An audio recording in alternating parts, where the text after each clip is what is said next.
Kaya nga po, mapalad kayo dito sa Phase 5 Bilihan na taga Bagong Palengke. Pinapaalam ito sa inyo ng Panginoon upang kayo makapaghanda sa papalapit na Super El Nino.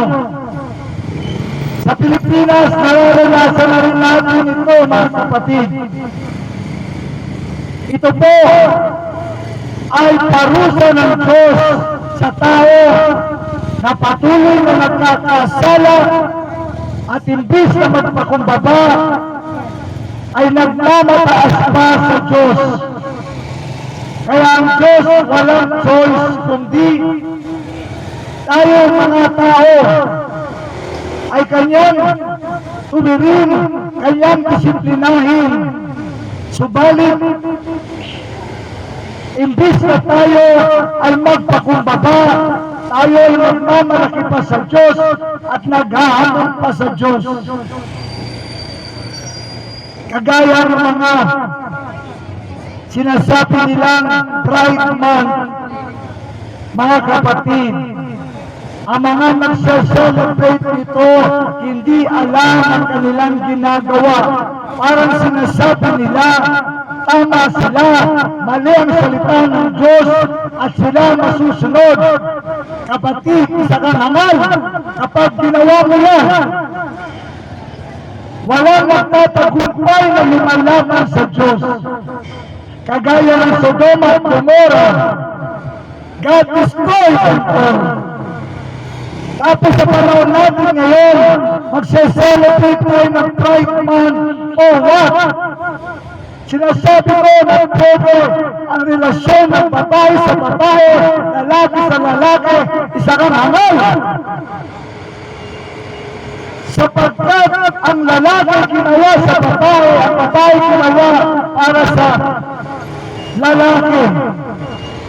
Huwag nating kalabanin ang Diyos, huwag nating kalabanin ang salita ng Diyos, huwag natin paluklutin upang umayon sa ating kagustuhan. Yan po ay kahangalan. At walang lumalaban sa Diyos na nagtatagumpay para kang langgam na lumaban sa tao.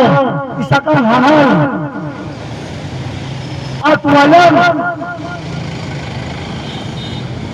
At lahat sila pananagutin ng Diyos sa hell. Kahit lalo na yung mga sumusuporta sa kanila na mga artista, pananagutin sila ng Diyos. Kapatid, huwag kang sa tao sumampalataya, huwag kang sa artista sumampalataya, sa Panginoon ka sumampalataya upang hindi ka mapahamak. Kaya si Satanas na nagmataas sa Diyos, ibinagsak ng Diyos. Si Lucifer na dating anghel ay ibinagsak ng Diyos sapagkat lumaban sa Diyos. Walang lumalaban sa Diyos na nagtatagumpay. Ito ay kahangalan. At maraming lumalaban sa kahangalan, lumalaban sa Diyos. Kapatid, nilikha ka lang ng Diyos. Ano mang oras na sabihin ng Diyos, ganon. Marunong ka ba sa akin? Ako lumikha sa iyo. Nilikha lang kita. Isa kang hangal. Kunin ko ang buhay mo. Itatapon kita sa hell. Kapatid, walang imposible sa Diyos. Kung sa tao maraming imposible, sa Diyos walang imposible. Ano mang oras na kunin ng Diyos ang buhay natin, wala tayong magagawa. Kaya ang tanging dapat natin gawin, magpakumbaba sa Diyos, magpakumbaba sa Diyos, humingi ng tawad sa Diyos sa ating mga kasalanan at sumampalataya tayo sa sa pinadala ng Diyos na tagapagligtas, ang Panginoon Jesus. Ang Panginoon Jesus, sampalatayanan natin, sundin natin ang Panginoon.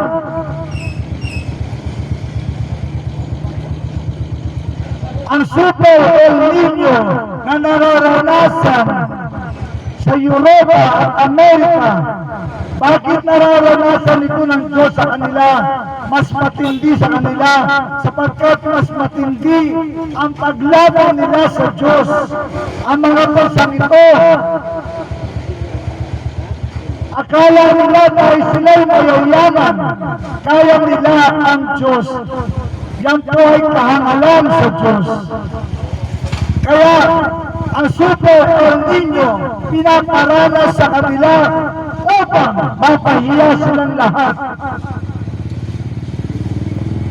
Kumalaban ka ba naman sa Diyos na siyang lumikha sa iyo, na siyang nagbigay sa iyo ng buhay?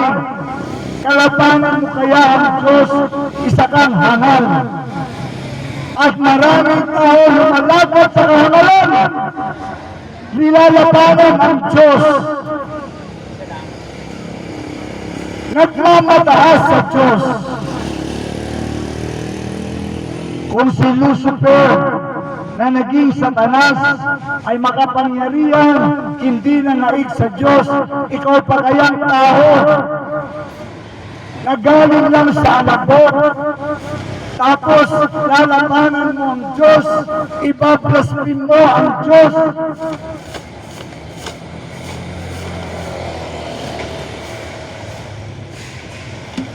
Yan po malaking kahangalan. Kaya ang sabi ni Apostol Pedro sa mga huling araw, bago bumalik si Jesus, magkakaroon ng matinding init.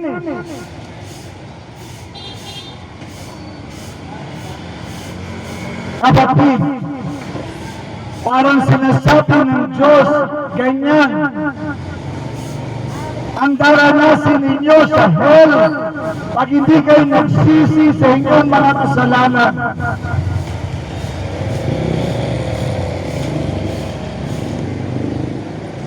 And the earth also, and the works that are therein shall be burned up. Lahat daw ng mga nasa kalangitan, nasa second heaven, at nandito sa earth, lahat natutupok sa sobrang init.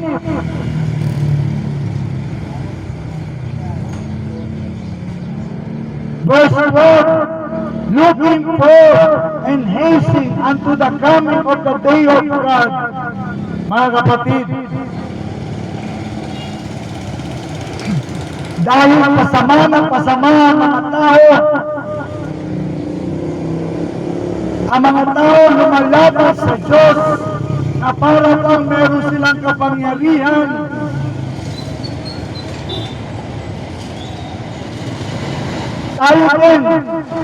Tayo rin ang gumagawa ng ikakaparusa natin sa paggawa natin ng kasalanan at hindi tayo nakikinig sa Diyos. Parang sinasabi mo, mas marunong ka pa sa Diyos, walang pakialam ang Diyos sa iyo. Kapatid, kagaya ni Lucifer, isa ka ring hangal kapag ganyan ka mag-isip. At si Lucifer, sa kanyang kahangalan, pinaalis ng Diyos sa heaven, itinapon sa hell. Kaya si Lucifer naghahanap ng damay at hinahanap niya mga tao na palalo na kagaya niya. At inutusan niyang lumaban sa Diyos, kagaya ng Sodoma at Gomora. Mga kapatid, napakasarap ng buhay sa piling ng Panginoon. Ang tangi lang natin gagawin at nais ng Diyos sa atin, tayo'y magpakumbaba.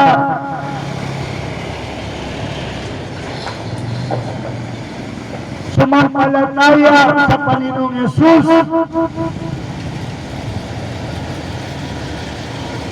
at pagsisiya natin ang ating mga kasalanan,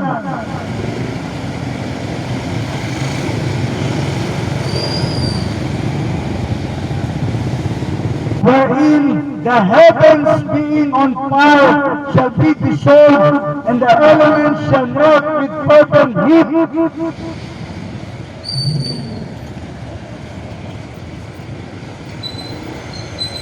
Sa sobrang init, matutunaw ang lahat ng mga bagay na nasa himpapawid at lahat ng mga bagay na nasa lupa na ngayon ay nararanasan na po natin.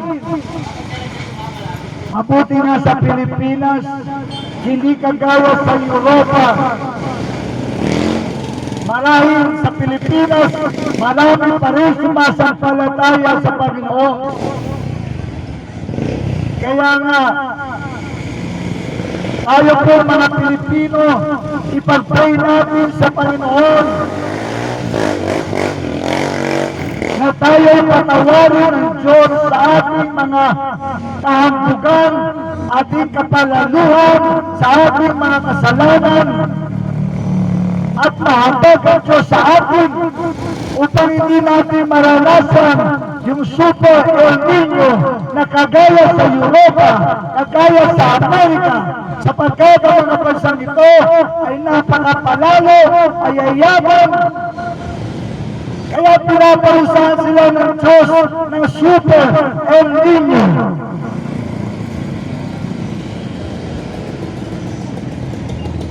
Wag nawang mangyari sa Pilipinas ang naranasan sa Europa na Super El Nino, mga kapatid.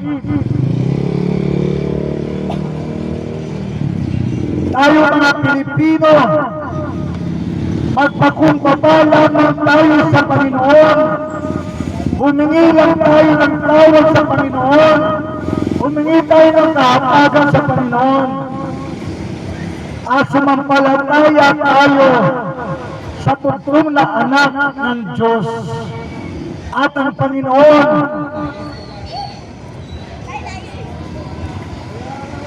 ay hindi paparani sa atin yung nangyari sa Europa at sa Amerika, sapagkat ang mga bansang ito ay napaka-hambog na mga napaka-palalo at tinahamon ang kapangyarihan ng Diyos. Huwag nawang mangyari sa Pilipinas. Huwag natin hamunin ang Panginoon, mga kapatid. Walang nananalo sa Diyos. Isang kahangalan ang hamunin ang Diyos. Kagaya ng mga tao na dahil namumuhay sila sa kasalanan, gusto nila tuloy-tuloy sila sa kasalanan at ayaw magpasaway sa Panginoon. Sinasabi na ng Diyos, bawal ang relasyon ng lalaki sa lalaki, babae sa babae, pinagpapatuloy pa rin ng mga tao ito. Anong gagawin ng Diyos sa inyo? Kaya, ang mga ito, buhay pa sila, meron na silang sumpa, lalo na pag namatay sila, pupunta sila sa hell. At doon sa hell, makikita nila kung gano'ng kagrabe yung ginagawa nila. Sa ngayon, hindi nila makita, sapagkat binubulag sila ni Satanas. At sinasabi ni Satanas na okay lang yung kanilang ginagawa.